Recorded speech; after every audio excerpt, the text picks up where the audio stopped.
Nu, vis tik laukiniai darbai dar buvo nepabaigti, oras labai buvo geras, tai nudažėm namą. Visai iš tikrųjų kitaip atrodo, kai vientisa spalva. Aš savo vaizduotį taip ir turėjau. Jis kai buvo nenudažytas, tai toks luptas kustas atrodė.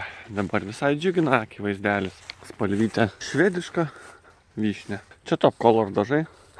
Akcija kaip tik buvo, tai sutaupėm bene 40%.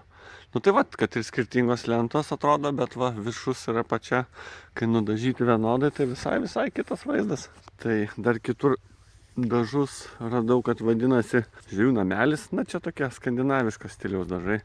Nežinau, bordo, mes kaip vyno spalvą vadinam. Pas jos čia yra švediška vyšnė. Na, apvadai vieną kartą kol kas nudažyti, baltai, jie yra viduj. Antrą kartą nudažysim ir prisuksim. Bus jau tada tikrai su lauko darbais pabaiga, nu bet kai oras toks, tai dar vis norisi lauke pasidarbuoti. Ir aš skaitau, kad dažymui oras visai geras, nes yra ne per karšta.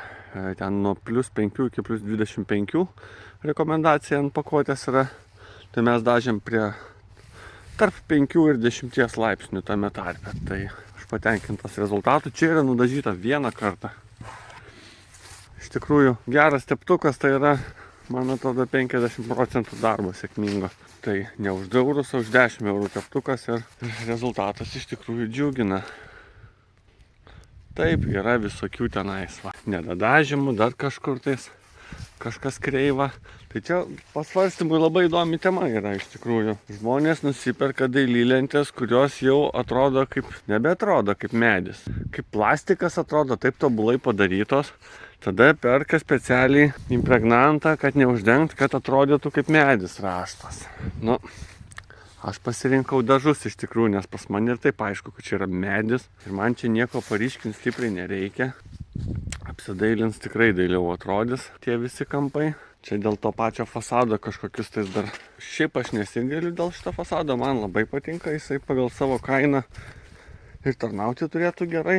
Yra va tokių va įskilimų, bet vėlgi čia dengsis praktiškai iki čia kampas. Tai daug kur yra, kur vinis taip įkaltas ir išskelta. Tai nežinau, gal aš kitą kartą ką daryčiau kitaip, tai ne vinimis kalčiau, o sukčiau vis tik tais su varžtais. Vis tik ta galvutė kažkaip tais geriau įsriegis laikytų tas lentas, nes lentos yra plačios ir jos labai riečiasi. Va taip gaubėsi. Ir apačia į lyg atšok nori, tai vietomis aš jau prisukau varžtus, pritraukiau. Nu, kai kur laikėsi gerai. Va čia dar teks pataisyti su teptuku. Čia dar praseisim lengvai ir greitai. Tai vis tik tais gal kitą kartą aš sukčiau varžtais. Bet nežinau, susukau aš dėžutę varžtų dabar papildomai. O visam namui tai nežinau, kiek būtų reikėję iš tikrųjų. Bet gražus fasadas. Iš tikrųjų. Džiugina akį. Labai paprastas. Neišsiskiriantis. Bet na, mane vis dar stebina, kad šis vertikalios lentos belen kokios, ten aš taisiau su šiukšliam kažkokiom tais tos tarpus. Čia toks, bet kai nudažai, tai iš toli važiuojant iš viso super atrodo. Nu čia su tais stogeliais tai teks dar pasidarbuoti, jie kol kas funkciją atlieka. Labai visada nesinori per daug darbo įdėti vietoj, kurią reikės vis tiek perdaryti. Ir eina savo, ko aš jau užkliuvau. O, kas čia tokio? Atvežė. Ir užkasė nuotekų įrenginį. Labai chebra greit darbavosi per pusę dienos. Patys atsivežė, su tralu davažiavo praktiškai iki vietos. Atsivežė 4 tonų ekskavatoriuką. Traidenis. Gal jis net pats mažiausias yra. Bet vis tiek nuo 6 žmonių jisai skirtas. Tai va sunaudojo visą žvyrą. Faina, ten buvo duobė. Va čia va, tokia nefaina. Tai viską, ką iškasė, molis buvo. Šiaip gerai, kad žvyro atsivežė užkasimui. Tai paskirstė čia tą molį, dar žvyro likusio paskirstė, užkasė žvyrų. Greit pripildė, išprūdo iš ties vandenį su. Visai nedidelė motopompytė tokia buvo. Tai nuo čia kasė iki čia. Kol kas nejungiau, nes sakė, kad maistas bakterijom yra fekalija. Mes jam kol kas maisto dar nedavėm. Tai ir kol kas nejungiu. Nu, kvapas turbūt atsiras. Stovėjusio vandens, bet nežinau, dar kol kas negyvenam, tai nesiparinu dėl to stipriai. Nu, čia pas mus yra išvadas. Dar daugiau apie įrenginį. Pradžių lyg išvaistę norėjau montuoti, bet pasirinkau vis tik traidenį dėl įrenginio aukščio, nes labai nenorėjau kasti gilesnės duobės ir, na, pasiekti požeminius vandenis, kurie yra pas mus pakankamai aukšti. Tai Traidenis vis tik tais pasirodė pats žemiausias iš renginių, nors jisai platesnis, bet žemiausias pagal aukštį. Ten, kur jau švarus vanduo išbėgs. Šulinukas papildomas kainavo 200 €, kadangi paramą galima gauti, tai turi būti mėginėlių šulinukas, tai jis ir atsirado.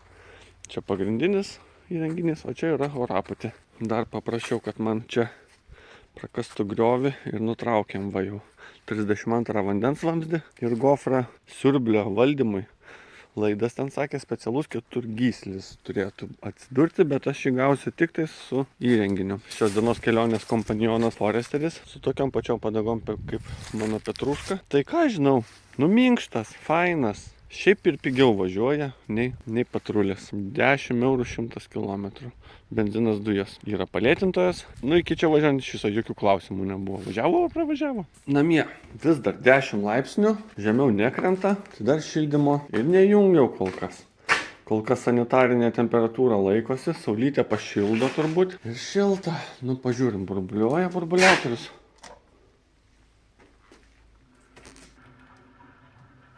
Tai va, kai tai burbuliuoja, tai reiškia vyksta procesas. Gyvena bakterija, jinai ten turbūt dauginasi ir valgo kaką, fekaliją. Dabar, kadangi fekalijos kakos nėra, tai nelaikau jungto. Mano padėlius padetonuoti gavosi va šitaip. Visai man patinka, gavosi tvirtai. Labai gerai.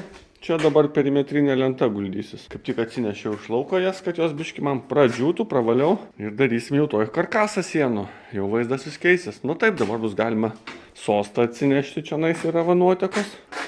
Ten bus pagrindinis sostas. Čia padarysim laikiną sostą. Pavadinkim. Atsarginį sostą vėliau. Apvadai vieną kartą nusidažė, tai va šiek tiek prasimušo spalva, nes buvo tamsus. Bet per pirmą kartą ir nereikia tikėtis nudažyti, tai dabar nudažysiu antrą kartą. Namą dažėm su šitais dažais. Va tokie va. Tai užteko 2 kibirų. Ir dar trupučią. Vieną kartą nudažyti visą namą. Liko beveik pilnas kibiras, su kurio pataisysim. Dar terasą atsiras, norėsis vienos spalvos su fasadu turbūt. Kolonų ir balikių ar konstrukcijos. Tikrai rasim, kur panaudoti. O gal ir antrą kartą nudažysim. Ne, šiais metais jau nedažysiu. Šiais metais jau prie fasado nebelysiu. Broką taisysim po vasaros. Negaliu patikėti, kad galima gyventi su tokiais vaizdais. Faina. Matuojasi pertvarų ilgius dabar, nes noriu suskaičiuoti, kiek gipso reikės, kad iki žiemos atsivežti. Kuo sausiau norėtųsi atsivežti, tai matuoju ilgius ir aukštį. Ir aukštis gavosi 2,60 iki tų lentų. Iki balkio reiškia minus kokie 25 cm. Tai su aukščiu buvo nepralošta. Iš tikrųjų labai džiugu, aš va ištiesta ranka tik pasistiebęs pasiekiu. Lentas tas balkį pasiekiu, bet aš šiaip aukštas esu, tai visiems kitiem be manęs čia dar daugiau erdvės iš tikrųjų bus. Negaliu patikėti. Žodžiu, vakar striukę pasiėmiau tokia su kailiuku, čia tas striukė pas mane nuo kėdės, žiūrint jos žuvų pašaro šito. Kažkaip tais kišenės išbirėjo, nieko nesupratau, galvoju. Tai gal padėjau striukę, pipyliau netyčia. Padirbau vakar, atėjau botus palikau. Va taip kaip guli botus numečiau. Dėt koją. Botas pilnas. Va, žuvų pašaro pritempta. Viena krūva iš to boto, o va kita krūva iš to boto per naktį.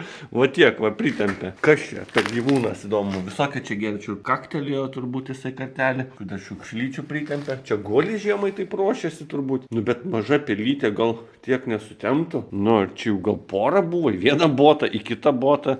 Turbūt šilti buvo, kai aš pasidarbavau ir kažkas žiemai pradėjo ruoštis. Iš pradžių aš iš viso galvojau, iš kur čia jos gavo jį. Paskui skilutę mažą radau. Lemba reikia, šito gėrio čia reikia nelaikyti iš tikrųjų per žiemą. Žodžiu, paėmiau mamos kaliošus. Irgi tas pats. Ai, darbininkai. Ai, tu savo geras. Va. Mamos katinui iš tikrųjų bus ką veikti, aš manau. Čia bus geriausia prevencija, ko gero. Bet reiškia, pateko kažkaip tais. Aš gal vis tik tais manau, aš duris būna palieku atviras, tai ir nežiūriu, aš ten kas įeina, išeina. Greičiausiai per atidarytas duris pateko, nes landų niekur nerandu. Niekur. Per grindis tikrai negali. 2 betono sluoksniai. Sienose mažų kažkur tais rado. Per palėpę variantas, per vatą ir plėveles galėjo tikrai prasigraužti. Bet per fasadą tada užlipti turėjo, nes pas mus tai tinklas apačioj uždėtas yra. Na įdomu.